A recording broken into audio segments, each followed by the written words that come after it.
What's good in the hood, YouTube? This is Crazy Samurai 71 here, bringing you another video. So today, the new episode of Power Rangers Dino Charge just came out.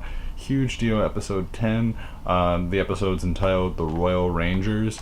Really awesome episode. So many things came of this episode. Some of these things were really unexpected. Some of these things were a little bit more expected, and some of these things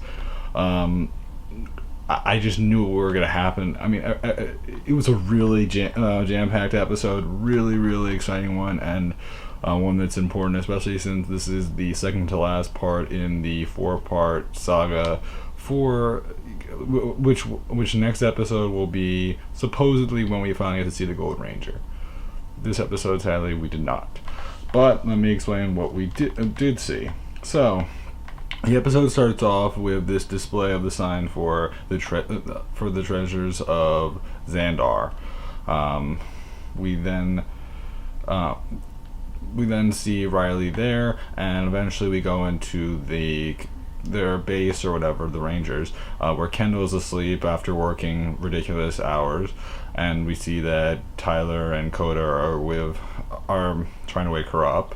She wakes up, and we find out that the reason why she was asleep was that she was working on the Dino drive chargers, so that they can go into Dino drive mode. And you may think to yourself, what? So the thing that was advertised to death for Dino Supercharge is actually being used early. Yes. So this is something that definitely surprised a lot of people, because we were expecting this not to even happen till Dino Supercharge, but we're getting it early. Now, does that mean it's going to be a continuous thing throughout all episodes in the future? No idea. Could it be true? Maybe. I mean, it's definitely a possibility. Anyway, following this, what was it again? We then see that Shelby is trying to help a friend. His name is Julian. Try to get an opportunity at the museum in order to display his art, since he has really good artistic capabilities, and he shows it to Kendall, who as you may know, is in charge of the museum, so everything has to go by her. Shelby, trying to help her friend, sadly doesn't work out too well. Kendall thinks that he's a great artist, but doesn't think it's right for the museum, and doesn't work out. That could also be because of the fact that Kendall and Shelby don't get along typically, so that could be really the main reason for it. But at the same time, I think that's a little bit hard to say. Anyway, following this, they go outside eventually after that goes over badly, and Riley ends up explaining what this new sign is, which says the Stone of Xandar, and explains how the story goes for the Stone of Xandar. Basically explaining that there's this prince who was traveling by horse and was being helped by a knight, and he was trying to get a drink or whatever, and then there's this knight that reached into the water and found something. Now, at that point, you would think that they would have said, what was it? They didn't. What they did do, though, was that suddenly a large screech like sound came out from nowhere, and at that point they thought it was some sort of eagle-like creature. As you may have guessed, probably not. It's probably the Terra Charger. Following the opening sequence that they typically always do, we find out, yeah, it is. It's definitely the opening sequence. So, no, not the opening sequence. What am I saying? It is the Terra Charger. It is the Terrazord. So at that point, we see the Terrazord finally, and not long into it being there, we end up seeing the Terrazord transform into the Terra Charge Megazord. So we finally get to see the Terra Charge Megazord, and we see it with the black cape. Now you may think to yourself, why is that important? Well, if you know Kira Oger, if you know the original show, this works well in the same way in regard to the fact that when the enemies are in control of the Terrazord, it always has that black cape. when it doesn't, there's no cape. So it's interesting to see that they kept that in there, and I'm glad that they did it, because it also adds that extra effect which distinguishes between, oh, this is the villains are in control of it, compared to when a good guy's in control of it, such as the Gold Ranger.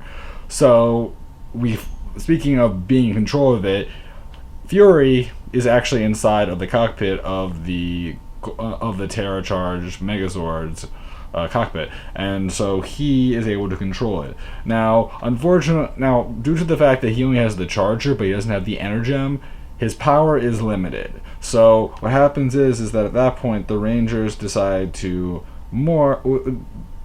summon their who is it again? Coda and Chase summon their Zords to attack the Terra Zord, and eventually Tyler chimes in to get into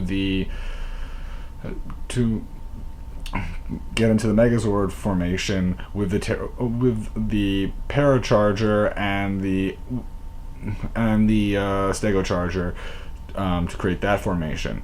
They fight the Terra charged Megazord, and then following this, not long into their battle, they go Dino Drive mode, which is a huge deal because as we all know, for the longest time we were thinking we're not going to get this until next season probably. I mean, that's what we were thinking. I mean, that's what I was thinking, at least. I wasn't expecting it to happen any sooner than the next season, but surprisingly enough, we're getting it now, and it looks great. It looks really great. I mean, obviously the toys were showing up, so that could have also hinted at the fact that they really wanted to do it early, but at the same time, it seemed like it was something that they really wanted to hype up for later. I don't know. Maybe there'll be some expansion on the Dino Charge the Dino Drive mode in the next season that we just don't know about yet. Like maybe new weapons, maybe something else. But right now, it looks awesome. It's a really cool look to each of them, and it's really exciting.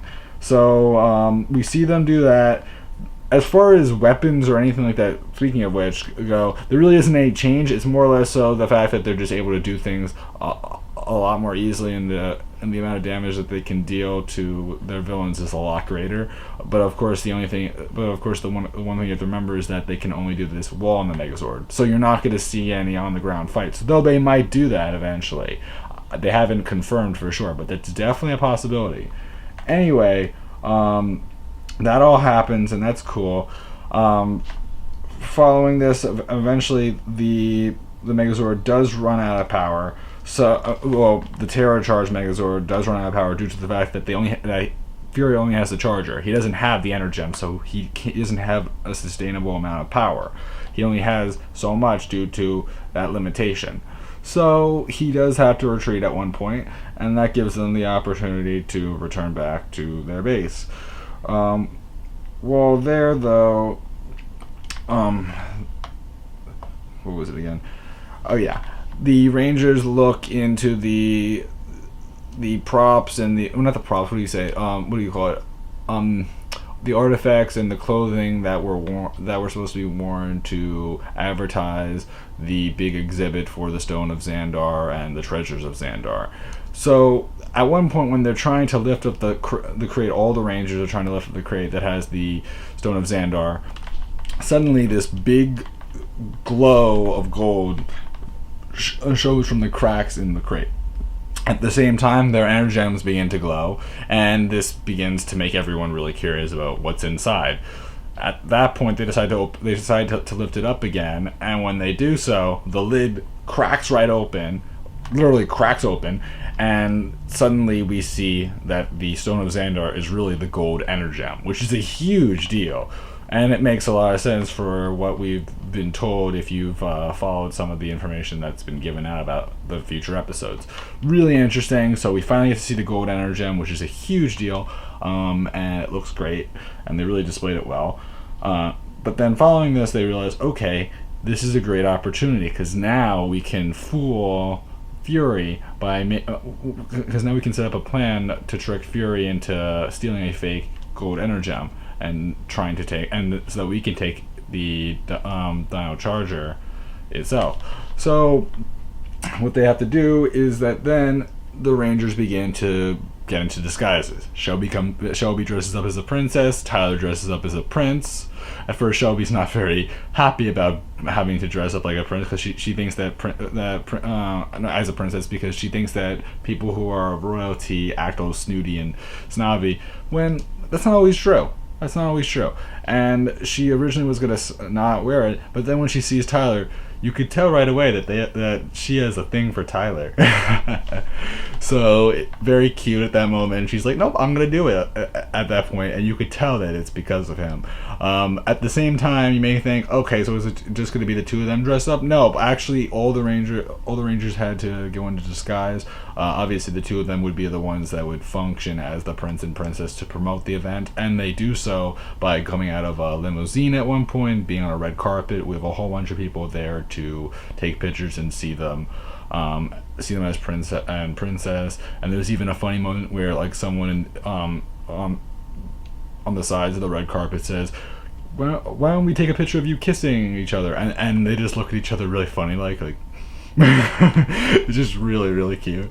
And then following this, seeing as to how Shelby really wants to help her friend Julian, she even, as the princess, tries to help promote her friend Julian's art, which then attracts an audience from the people that are there, and it helps him because then people are curious about his art and they see, oh my god, this art is beautiful, and it really does help because, oh, it's a major event, okay, he's a good artist, it's going to help a lot to really promote his art, because anything that's promoted at an event typically does well most of the time. Not always, but a lot of times. When it comes to artists that are good, if they're promoted at big events where there's a huge audience, doesn't hurt. So following this, the Rangers have to go up on stage, and Tyler speaks in a weird accent, like a Spanish kind of accent. I mean, he looks like a luchador or something. No, not luchador. I'm saying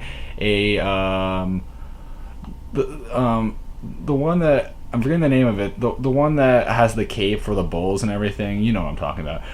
Anyway, a matador, I believe it was, or something like that. Anyway, the point is that all happens, and at one point when they're speaking, Fury comes in, and suddenly Shelby falls over and drops the gold energem, which she has. And you may wonder, how does Fury know? I forgot to mention this.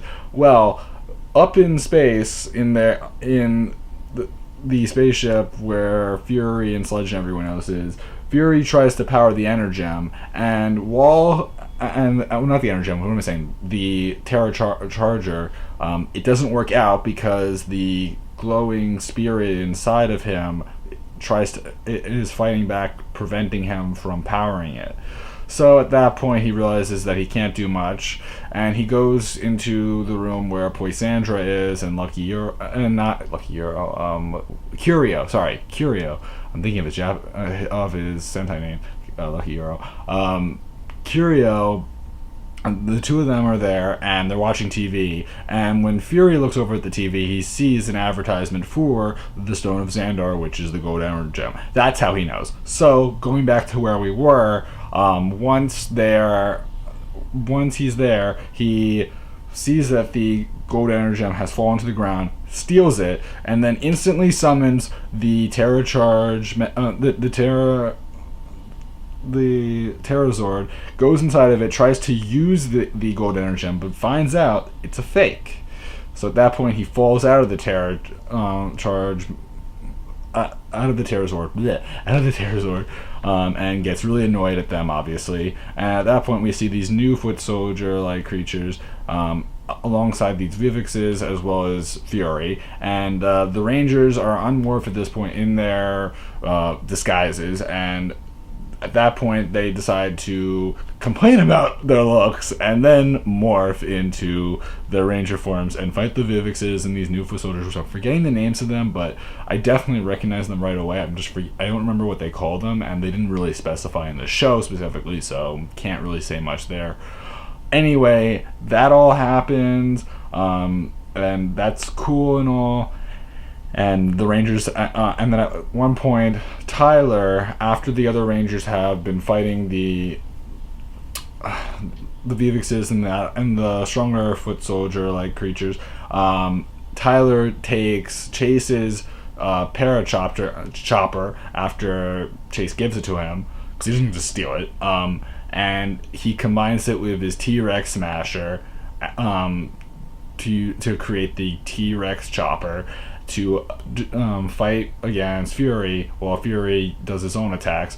The thing is that Fury is overpowered by the T-Rex chopper, and at that point Tyler's like, hand over the Terra Charger now. You know you have no choice. And at that point he's ready to do it, but then suddenly that glowing force inside of him begins to try to come out again and tries to get released like it always does. And this time all the Rangers actually get to see that glowing, that orange glow, and and everyone this time sees it, which is a huge difference from what they typically see, which is just like, Riley at that point had only seen it and Tyler had only seen it. So now all 5 of them have seen it, and not only have they all seen it, but they saw the whole figure, and it looks like a person. At that point Tyler begins to realize, maybe this is my father, and at that point he says, Dad. And at that point, and seconds later, the creature goes back into him and says, like, you're not getting out anytime soon, like Fury says something like that. At that point it brings up a lot of questions. Now you may think to yourself, what? Why didn't he just destroy? Well, you may think to yourself, this is the perfect opportunity to destroy Fury. Well, that's why. That's why he didn't destroy Fury, is because of the fact that there was that creature inside of him, or that person, or whatever it was. And anyway, it definitely brings up a lot of questions. Now, from here, we then go back at that point, Fury retreats, and then the Rangers go back to the museum. We find out that Julian gets an opportunity to show his art off in London, I believe it was, which is a great thing for him, obviously, and it definitely means that Shelby helped her friend, and it was also a lesson for Shelby to show that princesses, because Keeper mentioned this to Shelby, that not all princesses are snooty and snobby, and she learned herself that by helping her friends, she can be that different type of princess, where she's actually a nice one and not one that's kind of nasty. And it was really sweet. Following this, we see Tyler isn't there, and we go back to the base, where we see him sitting there, and Kendall is complaining to him about, like, why didn't you destroy Fury when you could? Clearly Kendall didn't know, and so the Rangers all defend Tyler about this and explain to her that for all we know, it could be his father, since several years ago Fury supposedly captured his father. So it only makes more sense that could be a possibility. Or at least they say capture. I mean, they say captured. No, nothing saying that's for sure, but it's definitely something to note. Clearly, as we know, we don't know yet for a fact whether or not it is his father. I have my own predictions on that, but I will tell you this.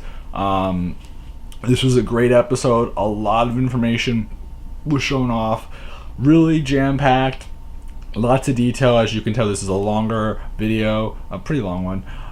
And just really exciting seeing the Dino Drive mode in the show for once, and also seeing the Terra Charge Megazord, which is nice to see. I mean, seeing all that in one episode, that's great. Obviously, if they really wanted to go nuts, they would have thrown in the Gold Ranger in this episode. But the thing is that this is the third part in the 4-part saga, and next episode supposedly we should be getting our Gold Ranger. Does that mean that he'll be on their side instantly? Probably not, but we'll finally see him next episode. So stay tuned for that, episode 11, which will be out next week. So that should be pretty cool. I have to tell you this much right now. I really love this episode. This is one of my favorite episodes so far. Enough humor here and there, enough cute moments, funny moments, building a little bit more of a story behind some of these characters, and just so overall, I mean, I liked it a lot. There wasn't a new villain really, other than the foot soldiers, and that's fine. But like seeing the gold seeing the Terra charge Megazord, that's awesome. Seeing the Dino Drive modes, that's awesome. I mean, all that's great.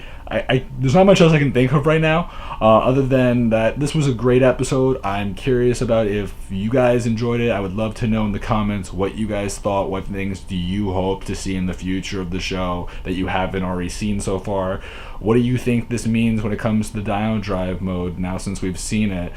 Do you think that that they will have some regular battles using it instead of in the Megazord, or will it be specifically handled in the Megazord?